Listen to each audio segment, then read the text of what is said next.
Hey, what's up, everybody? It's Cross Current. Today I'm giving you a guide to a game called Survive the Island.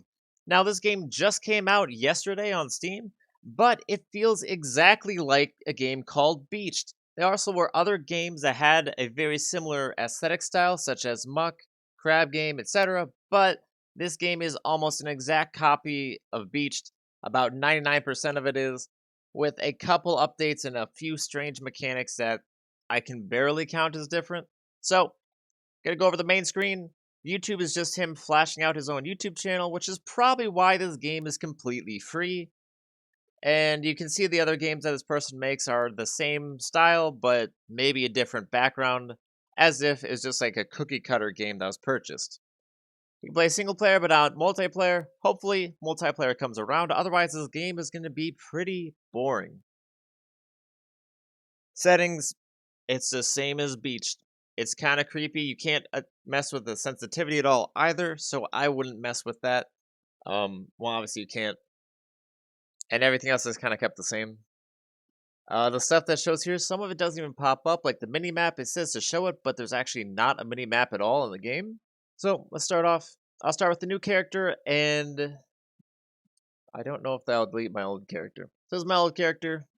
I did some exploration stuff, but it's pretty darn similar and boring. Start a new game. When you start off, you get 2 available points. I'd put them into strength if I were you, maybe 1 or 2 into stamina, so you at least have some health regeneration. But strength is what you're going to use mainly to kill the enemies.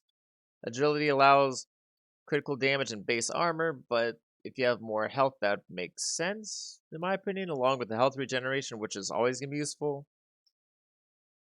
Intelligence is if you're really just trying to finish games quickly, which this game doesn't end, so I don't know why you'd want to do that. If you're making a huge base and that's all you want to do, go with intelligence. Luck, the chance of critical damage, which I would say is much more important than agility. Because you got to get the critical for the critical damage to happen, which in this game, if you're going to do that, I'm assuming agility will be at the way end of the game.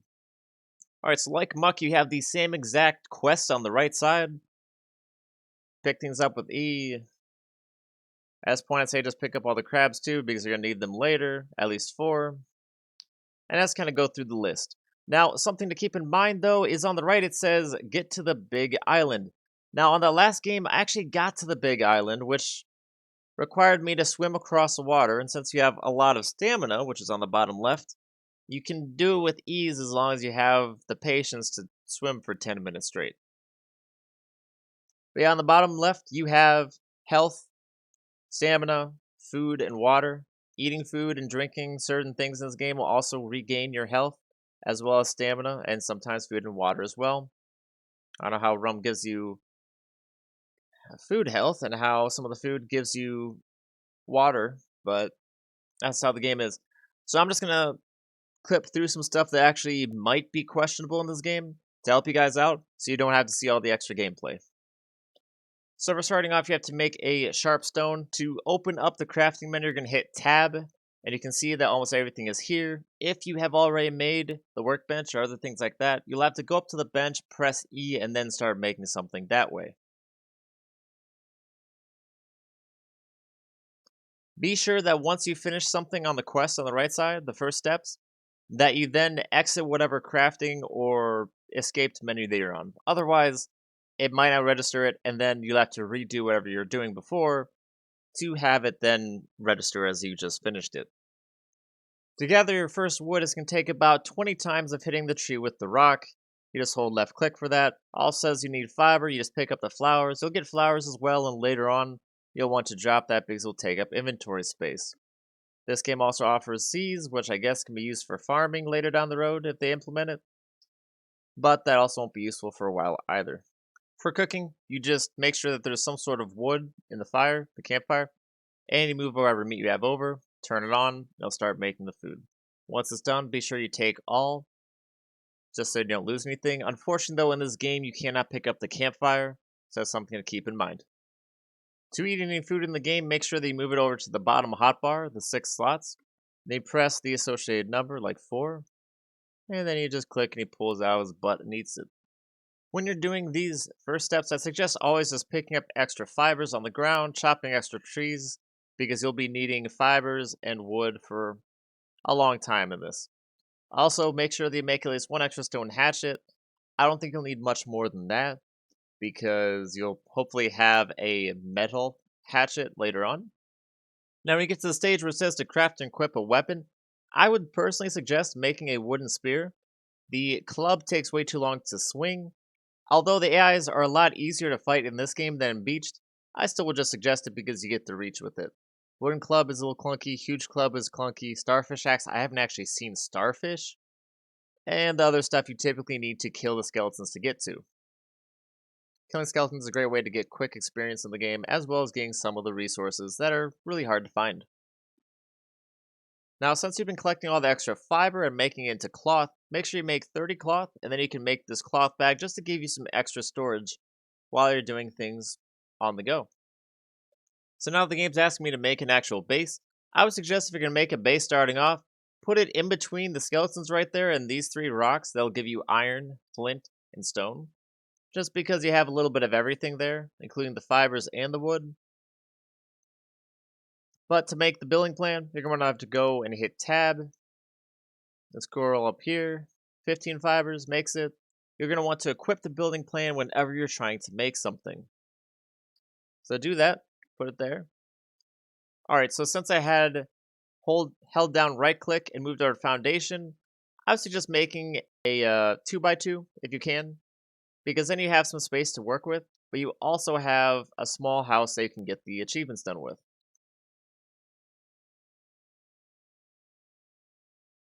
It can be a little bit finicky when you're trying to put it together though, so be patient. Let's put some walls down.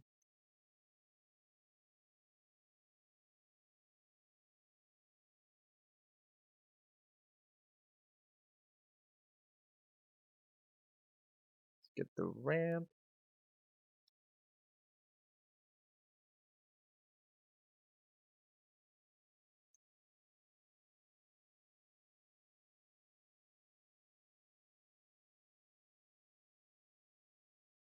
Then we're going to have to make a door as well. To make the door, though, you're going to have to go into the tab menu and craft it that way.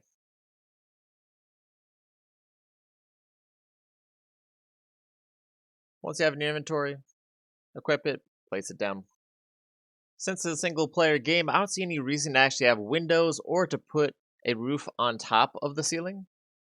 Reason being, I haven't seen any weather. It doesn't even turn to night either, so let's make it simple if you're just looking for something simple. If you want it to look really nice, probably be good to put the slanted roofs up as well. Alright, so when it comes to placing stuff, I would suggest placing the workbenches and stuff like that along the sides of the wall, away from the door, so it doesn't get in the way and so you can still maneuver everything perfectly. So, workbench first.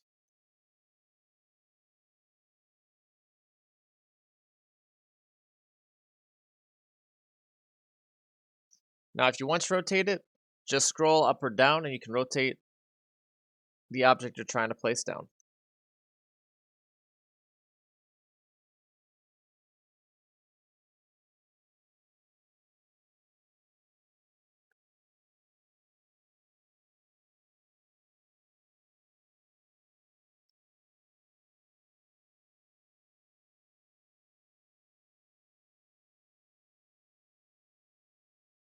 I then want to press E on the bed just to make sure it quote unquote takes the bed. Otherwise, it empties it, and I'm assuming you don't have a place to spawn. To craft the stone shovel, you need to go to the workbench, press E, and then you can craft it from there. Now, to collect clay, it's pretty simple. You just have to shovel the ground, and the dirt that comes up is considered to be clay. For sand, later I'll show you, you just have to go onto the beach, and it'll be the same way. Now, as I said earlier, to collect flint, iron ore, and stones, you have to come over to these rocks right here. I would suggest, though, once you get the iron, wait before you smelt it, otherwise you have to do that achievement again, and there's not a lot of iron rocks on this island. To make iron ingots, you just put the iron in the furnace, and you put wood in there too. Once it's done, you just move to your inventory and the achievement will be done. Now to craft the metal hatchet and metal pickaxe, just go over to the workbench, and there it is. At this point, you have no need for the stone pickaxe and hatchet, but I just put them in here, so in case you die and need to get it again, it's already pre-made for you. Now, collecting sand, as I told you before, it's pretty simple. Just head over to a beach-like area, which is also beneficial from the base being right there, and you dig and pick it up. I'll give you sand, and you can make the sand into glass.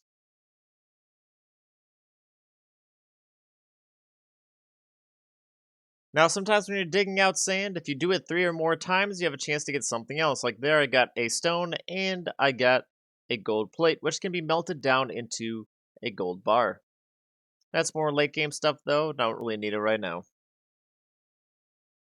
But head over to the furnace. To make glass, you just move the sand in there. And we'll just cancel that real quick. Which it seems that won't let me cancel, so that's also a cool thing about the game. Alright, so now it's making the glass. To craft jars, you just come over to the workbench and hit the, apparently the lock icon, and then you craft the jars there. Now, crafting water jars is something that this game has not properly implemented yet. In Beach, what you do is you go over to a well, and you take jars there, and you craft water jars there. In this game, there's not a well. The water, you're not able to use the jars with the water in any way. So you're just kind of here wondering what the heck's going on. Like, even if you put in your hotbar down here, you cannot actually select the jars. Can't even put it in there. So, the only way to craft water jars is to kill enemies that have water jars.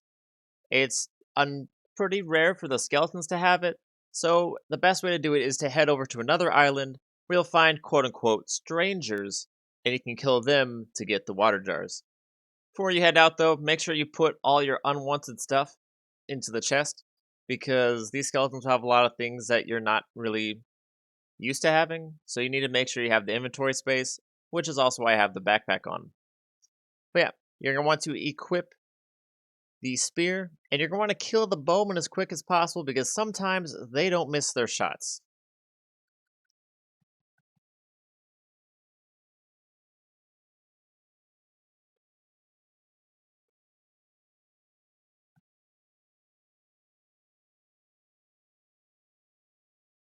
If you do hit them though in melee, they will completely stop what they're doing.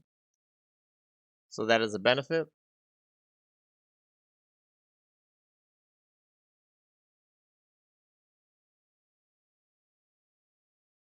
And yep, that's how you kill the skeletons. Obviously, it's a little bit different than Beached. I wouldn't say it's tougher, it just all depends on if there's the archers there or not. Yeah, I just drop the hat and take all for everything else. These bones can be used to make bows. It can be used to make other stuff too. Bananas are like a better form of the coconut or the cooked meat because you don't have to actually cook the meat. And the rum is another way to fill up your water bars since there's no water jars within the game right now.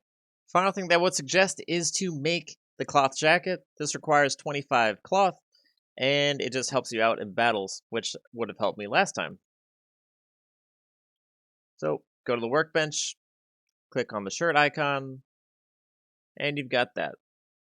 The magic hats, I'm not entirely sure what they'll help you with because it wasn't implemented in Beached, and I haven't seen any magic within this game. Hopefully that changes, and hopefully they make this game pretty good. But if you guys like this video, be sure to like the video, like my content, be sure to subscribe, share with your friends if you think they could use it, and comment if you have any questions or any games that are free that you want to see guides or reviews for. That being said, guys, I'll see you next time.